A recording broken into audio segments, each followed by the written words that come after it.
Kevin Hassett is the director of the National Economic Council. Well, what's going on, right, as you know, is that there is an inflation problem that's very large. We saw the consumer price index come out, and we found out that the stagflation that was created by the policies of President Biden was way worse than we thought. Over the last 3 months, across all goods, including eggs, the average inflation rate was 4.6%, way above target, and an acceleration at the end of the Biden term. And, you know, this is really not just us. You could go look at Jason Furman, Larry Summers. Economic advisors of President Biden kept saying, don't do this. You're going to cause massive inflation. In fact, Jason Furman has a very thought-provoking piece in Foreign Affairs right now calling the Biden economic record a tragedy. And this is them, not us, right? Well, where does inflation come from, right? And so what we're doing now is we've got really a multifaceted plan to end inflation. And I'll go quickly because I want to end with what we're doing with egg prices. But we're going to have a macroeconomic change that has supply-side tax cuts so we have more supply. And we're going to reduce government spending, both through what DOGE is doing and through congressional action.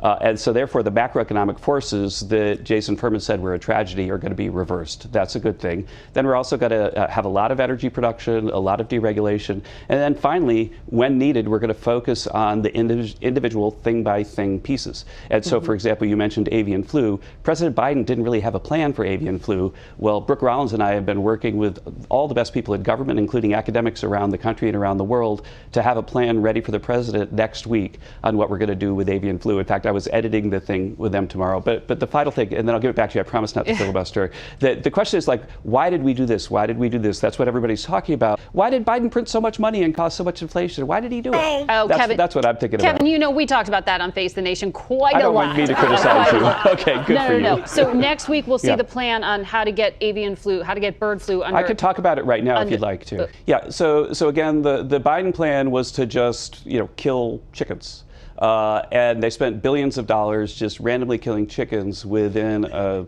perimeter where they found a sick chicken. And so what we need to do is have better ways with biosecurity and medication and so on to make sure that the perimeter doesn't have to kill the chickens. We have a better, smarter perimeter. And so having a smart perimeter is what we're working on, and we're finalizing the ideas about how to do that with the best scientists in government. And that's the kind of thing that should have happened a year ago. And if it had, then egg prices would be a lot better than they are now. But the avian flu is a real thing. And by the way, it's spread mostly by ducks and geese. And so think about it. They're killing chickens to stop the spread, but chickens don't really fly. The spread is happening from the geese and the ducks. And so why does it make any sense to have a big perimeter of dead chickens when it's the ducks and the geese that are spreading? But here's the thing that I think is interesting, that if we get inflation under control, then that takes the pressure off the Fed. And one way to tell whether markets think, are we getting inflation under control, is to look at longer-term interest rates that the Fed doesn't affect directly. And if you look at it, the 10-year Treasury rate has dropped about 40 basis points over the last couple of weeks while we announced our plan to control inflation. That saved the American people about $40 billion. About $40 billion just from talking about the stuff that we're about to do.